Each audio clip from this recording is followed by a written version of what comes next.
Welcome back to my channel. आज मैं Wangxian fan fiction part 7 share करने वाली हूँ। तो चलिए स्टोरी शुरू करते हैं। अगले पार्ट में हमने देखा था लैंजन विंग से सॉरी कह रहा था। लैंजन को बुरा लग रहा था। लैंजन गुस्से में पागल हो गया था। आखिर क्यों ना हो, आखिर जिसे पाने के लिए इतना तकलीफ की, जिसे पाने के लिए अपनी डैड की बात मान के लंदन चले गए, वो मैरिड है और एक बेटा भी है। यही बात लैंजन को परेशान कर रही थी।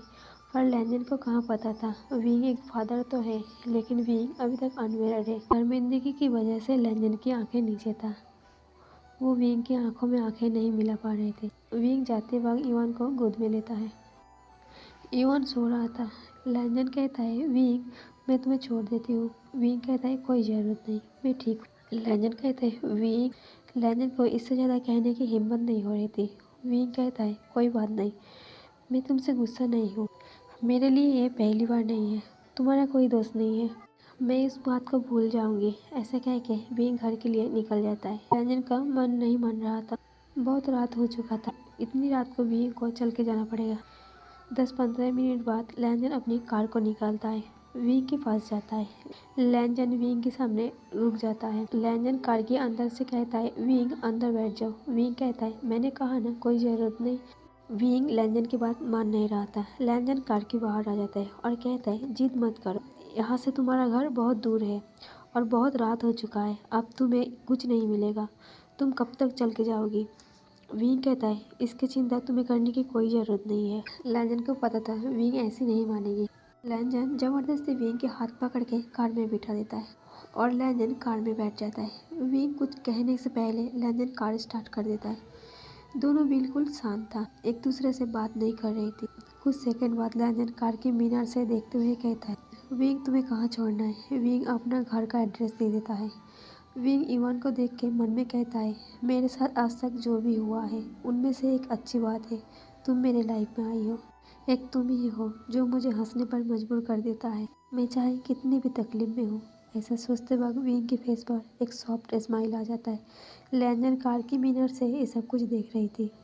विंग कुछ टाइम कार में सो गया था। लैंजन बार बार विंग को देख रहा था। विंग के घर के सामने आके कार रुक जाता है। लैंजन विंग की तरफ देखते हुए कहता है कोई इतना परफेक्ट कैसे हो सकते हैं, तुम में कोई बैड क्वालिटी नहीं है, तुम्हें कोई कैसे नहीं चाहेगा। तुम्हारे हस्बैंड तुम्हें पाकर बहुत लकी फील करता होगा। लैंजन विंग को बुलाने से पहले विंग अपने आप उठ जाता है। उठते ही विंग लैंजन की तरफ देखता है। लैंजन कहता है विंग तुम्हारा घर आ गया है। विंग इवान को लेकर कार से उतर जाता है और लैंजन को बिना कुछ कहे वहाँ से चला जाता है। विंग ने एक बार भी मुड़ के नहीं देखा था। विंग की ऐसी बेरुखी लैंजन को अंदर से खा रही थी। उसके बाद लैंजन भी घर चला जाता है। लैंजन घर आने के बाद उसी बेड पर सो जाते हैं जिस बेड पर विंग के साथ वो सोया हुआ था। लैंजन को अपने आप पर बहुत गुस्सा आता है। गुस्से में लैंजन बेड से उठकर दीवार में हाथ मारता है। एक बार नहीं बार बार हाथ मारता है। लैंजन की बॉडी पसीना से भीगा हुआ था, हाथ से खून बह रहा था। बहुत सोचने के बाद लैंजन आखिर में डिसाइड करता है वो अब विंग को कभी परेशान नहीं करेगा। वो अपने दिल को समझाता है विंग इवान और उसके हस्बैंड के साथ खुश है, मैं विंग की हैप्पी लाइफ बर्बाद नहीं करूँगी। अगले दिन स्कूल में लंच का टाइम था। इवान अपने फ्रेंड लूसी के साथ झगड़ा कर रहा था। विंग की मना करने के बाद भी इवान स्कूल में टॉय लेके आता था। हर रोज़ लूसी इवान के टॉय को लेके झगड़ता था। लैंजन दूर से देख रहा था। लैंजन इवान के पास आता है और कहता है तुम दोनों झगड़ा क्यों कर रही हो। इवान कहता है ये लड़की हमेशा मेरे साथ झगड़ा करता है। लूसी कहता है मुझे ये लड़की मत बोलो, मेरा नाम लूसी है, लूसी कह के बात करो। लूसी गुस्से में वहाँ से चला जाता है। लैंजन कहता है तुम टॉय लेके क्यों आती हो, स्कूल में टॉय अलाउ नहीं है, तुम्हें पता नहीं है, तुम्हारे डैड को पता है तुम स्कूल में टॉय लेके आती हो। इवान कहता है नहीं, उसने मुझे मना किया था। लैंजन कहता है फिर भी तुम स्कूल में टॉय लेके आती हो। इवान कहता है क्योंकि मैं लूसी से जब दोस्त बनने के लिए कहा था उसने साफ साफ मना कर दिया, लेकिन मैं जब भी टॉय लेके आती हूँ वो मेरे टॉय लेने के लिए झगड़ा करती है, उसे चिढ़ाने के लिए मैं हर रोज़ टॉय लेके आती हूँ। लैंजन कहता है तुम अभी से इतना बदमाश हो। इवान कहता है वो लड़की बहुत जिद्दी है, इसलिए मैं उसे हर रोज़ टॉय दे देता हूँ। दोस्त ना सही हम दोनों डेली झगड़ा तो कर सकती हूँ ना। लैंजन कहते हैं चालाकी में तुम मेरे ऊपर गई हो, पता नहीं तुम फ्यूचर में क्या करने वाली हो। लैंजन जब ये सब सोच रहा था तभी इवान की नज़र लैंजन के हाथ पर पड़ता है। इवान हाथ को पकड़ते हुए कहता है आपके हाथ को क्या हुआ। लैंजन कहता है कुछ नहीं, बस छोटा सा चोट लग गया। इवान कहता है क्या आपको दर्द हो रहा है? लैंजन इवान की तरफ देखते हुए कहता है हाँ। इवान लैंजन के हाथ को फूंक मारता है और कहता है क्या अब भी दर्द हो रहा है? लैंजन स्माइल करते हुए कहता है नहीं, अब नहीं दर्द हो रहा है। लैंजन और इवान एक साथ लंच करता है। कुछ टाइम बाद स्कूल छुट्टी हो जाती है। विंग हर रोज की तरह इवान को स्कूल के गेट में लेने आती है। इवान विंग के पास हंसते हुए भाग के जाता है। लैंजन दूर खड़ा होकर ये सब कुछ देख रहा था। लैंजन अपने आप में बहुत शर्मिंदगी महसूस कर रहा था क्योंकि विंग को वो सब कुछ अच्छा नहीं लगा। लैंजन विंग से दूरी बढ़ाते हुए विंग की साइड से अपने सर को नीचे करके गुजर जाता है। विंग को भी रियलाइज होता है लैंजन को अपने आप में बहुत शर्मिंदगी महसूस हो रहा है। दोनों ही एक दूसरे से कुछ ना कहते हुए अपना घर चला जाता है। पर लैंजन को विंग से बिना सॉरी कहे चैन नहीं आ रहा था, इसलिए लैंजन विंग को कॉल कर ही लेता है और विंग से कहता है विंग क्या तुमसे मैं मिल सकता हूँ? विंग ये सुनकर कुछ टाइम चुप था। विंग सोच रहा था मुझे लैंजन से मिलना चाहिए या नहीं। लैंजन कहता है विंग आखिरी बार, मैं इसके बाद तुम्हें कभी नहीं कहूँगा। लैंजन को ऐसे हेल्पलेस की तरह देखना विंग को अच्छा नहीं लग रहा था। विंग हाँ कह देता है और कहता है कहाँ मिलना है? लैंजन कहता है मैं तुम्हें एड्रेस सेंड कर दूँगा, अगर तुम्हारे हस्बैंड को कोई एतराज़ ना हो तो 8 PM आ जाना, तो नहीं तो तुम अपना फ्री टाइम में आ सकती हो। विंग अपना मन भारी करके कहता है नहीं, मेरे हस्बैंड को कोई प्रॉब्लम नहीं होगी, मैं टाइम पर पहुँच जाऊँगा। लैंजन कहता है अगर तुम्हारे हस्बैंड को कोई प्रॉब्लम ना हो तो मैं तुम्हें 8 बजे लेने आऊँ? विंग कहता है नहीं, मुझे एक्सपेंसिव कार में बैठने की आदत नहीं है। लैंजन बहुत एक्साइटेड था। वो 8 बजे से पहले पहुंच गया था। लैंजन ने कैफेटेरिया में टेबल बुक किया था। लैंजन बार बार टाइम चेक करता है। विंग थोड़ा लेट हो गया था। विंग आने में आधा घंटा लेट था। विंग आते ही लैंजन से कहता है सॉरी मैं थोड़ा सा लेट हूँ। लैंजन कहता है कोई बात नहीं, तुम आने के लिए मान गई, यही मेरे लिए बहुत है। लैंजन कॉफ़ी और पेस्ट्री ऑर्डर करता है। लैंजन कॉफ़ी पीते हुए कहता है मैं तुम्हारे हाथ की कॉफ़ी बहुत मिस करती हूँ विंग। विंग साइलेंस था। लैंजन को भी बात कहाँ से शुरू करे समझ में नहीं आ रहा था। कुछ टाइम बाद लैंजन कहता है हम दोनों एक दूसरे से ठीक से हाय हेलो भी नहीं कहा। विंग कहता है क्या तुम्हें इस बारे में बात करनी थी? लैंजन कहता है नहीं, मुझे तुमसे सॉरी कहना था। मुझे पता है तुम मुझे माफ़ नहीं करोगे, फिर भी मुझे एक बार कोशिश करना चाहिए।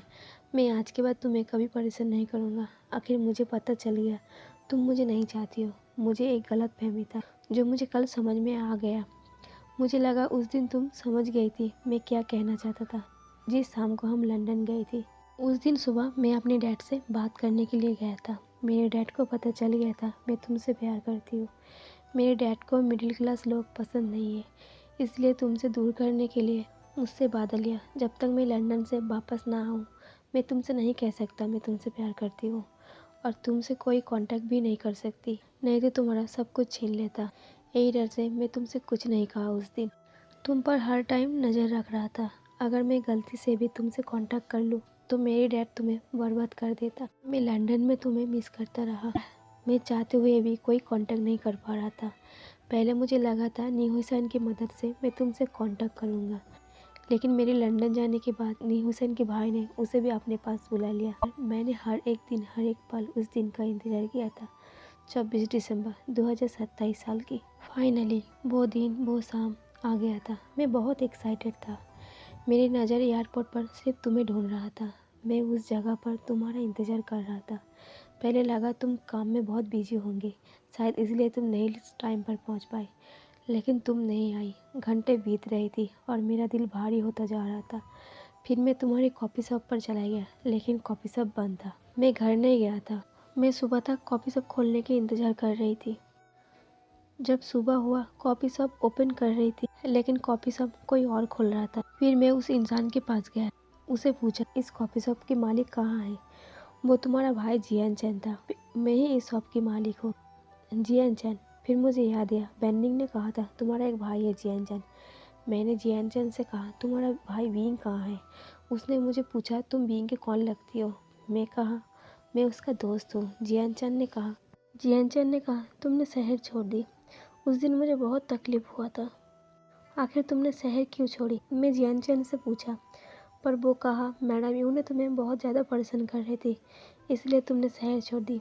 मैं जियानचैन से बहुत रिक्वेस्ट किया, अगर उसे थोड़ा सा भी कुछ पता है वो मुझे कहे, लेकिन उसने साफ साफ मना कर दिया। मैं बहुत ढूंढने की कोशिश की, लेकिन तुम्हारा कुछ अता पता नहीं मिल रहा था। ऐसी कोई दिन नहीं थी जिस दिन मैंने तुम्हें नहीं ढूंढा।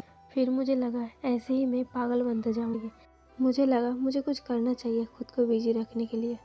मुझे अपनी डैड पर गुस्सा आ रहा था। आखिर उसकी वजह से मैं तुम्हें खो दी। मैंने अपने डैड का घर छोड़ दिया। जब मुझे इस स्कूल से टीचर बनने की ऑफ़र आया, मुझे यही बेस्ट लगा। मुझे इससे अच्छा जॉब ऑफ़र आया था। मुझे चिल्ड्रन के बीच जो सुकून मिलता है शायद कुछ और जॉब करने से नहीं मिलता। फिर मैं यहाँ शिफ्ट हो गया। मुझे नहीं पता था तुम मुझे यहीं मिलोगे, वो भी इवन के फादर के रूप में। इसलिए सॉरी विंग, कल के लिए। मुझे पता है एक सॉरी कहने से कुछ नहीं होगा। मैं भूल गई, तुम पर मेरा कोई हक नहीं है। गलती तो मेरी है। मुझे लगा मेरे प्यार का तुम्हें एहसास है, पर मैं गलत था। तुम मुझे एक दोस्त से बढ़कर कभी समझा ही नहीं। इतना सब कुछ सुनने के बाद विंग का मन कर रहा था लैंजन को सब कुछ सच सच बोल दे। विंग मन में सोचता है, माय लैंजन, अगर मैं तुम्हें सब कुछ सच सच बोल दूँ, हो सकता है तुम मुझे एक्सेप्ट कर लो, लेकिन तुम मेरे युवन को नहीं एक्सेप्ट कर पाओगी, क्योंकि उस इंसान की गुस्सा हो सकता है तुम्हें युवन पर आए। मैं ही नहीं चाहती मेरे युवन को कोई हेट करे, इसलिए मैं मैरिड हूँ। तुम्हारी इस गलतफहमी को मैं कभी नहीं दूर करना चाहूँगा। मेरे युवन के लिए मैं तुम्हारा प्यार को भी भूलने के लिए तैयार हूँ। विंग कहता है, thank you so much. London कहता है, थैंक यू किस लिए? विंग कहता है, मुझे इतना प्यार करने के लिए। तुम मत सॉरी फील करो, मैं तुम्हें जानता हूँ, कोई बात नहीं। मैं कल का बात भूल चुकी हूँ, तुम भी भूल जाओ। लैंजन कोल्डली सर हिला के हाँ कह देता है। लैंजन कहता है, विंग, जैसी काल रात की बात को तुम इतने आसानी से भूल गई, क्या हम दोनों की फर्स्ट किस को भी तुम इतने आसानी से भूल गई थी? ऑफ कोर्स तुम भूल गई, इसलिए तो तुम अब मैरिड हो। विंग लैंजन की तरफ देखता है। लैंजन लड़खड़ाते हुए कहता है, सॉरी, मुझे ये सब नहीं कहना चाहिए तुम्हें। विंग मन में कहता है, सॉरी मत कहो, मैं भी तुमसे बहुत प्यार करती हूँ। तुम्हारे छूने से, तुम्हारे टच करने से मुझे कोई बुरा नहीं लगता। विंग का मन कर रहा था वो अभी लैंजन को हक कर ले और किस कर ले। लैंजन उसके साथ जो कुछ कर रहा था वो फिर से करे। विंग मन में कहता है, काश मैं तुम्हें कह सकता था। कल रात मेरे माइंड में कुछ और मेमोरी चल रही थी, इसीलिए मैं तुम पर गुस्सा हो गया था, नहीं तो मुझे तुम पर कभी भी गुस्सा नहीं आती है। सॉरी लैंजन, मेरी कुछ मजबूरी है, नहीं तो मैं तुम्हें इस तरीके से परेशान नहीं करता। विंग डीप वॉइस में लैंजन से कहता है, लैंजन, मैं चाहती हूँ तुम नई तरीके से अपनी लाइफ को शुरू करो, पास्ट की चीज़ें भूल जाओ। लैंजन कहता है, इम्पॉसिबल, मैं किस कदर तुम्हें चाहती हूँ तुम्हें इस बात का एहसास नहीं है। तुम मेरी लाइफ में स्काई के स्टार की तरह हो। जैसे चमकते हुए तारों को देख के हम सिर्फ नीचे से खुश हो सकते हैं, पर पाने की कोशिश नहीं कर सकते, वैसे ही मैं तुम्हें पा नहीं सकता तो क्या हुआ, मैं दूर से ही देख के तुम्हें खुश हूँ। बेस्ट ऑफ लक तुम्हारी न्यू लाइफ के लिए। लैंजन अपने इमोशनल को और कंट्रोल नहीं कर सकती है। लैंजन उठ के जा रहा था। विंग लैंजन की तरफ पीछे मुड़ के देखता है, तभी नोटिस करता है लैंजन के हाथ में बैंडेज बंधा हुआ है। विंग जल्दी से लैंजन के पास जा रहा था। विंग लैंजन को रोकने की कोशिश कर रही थी, लेकिन लैंजन रुक नहीं रहा था। विंग लैंजन के पीछे पीछे आते आते कैफेटेरिया के बाहर आ जाता है। विंग लैंजन का हाथ पकड़ लेता है और कहता है, तुम्हारे हाथ में चोट कैसे लग गई? लैंजन कहता है, कुछ नहीं, बस छोटी सी चोट है। विंग कहता है, देख के तो नहीं लगता है छोटी सी चोट है। लैंजन कहता है, विंग, छोटी सी चोट है, इसे छोड़ दो। विंग कहता है, मुझे देखने दो। लैंजन कहता है, मत देखो इसे। विंग कहता है, क्यों? लैंजन कहता है, मैं मना कर रही हूँ ना, मत देखो इसे। विंग कहता है, तुम इतना जिद्दी क्यों हो? लैंजन कहता है, विंग, मेरा आदत खराब मत करो, मैं अपने आप को संभाल सकती हूँ, तुम अपना और युवन का ख्याल रखना।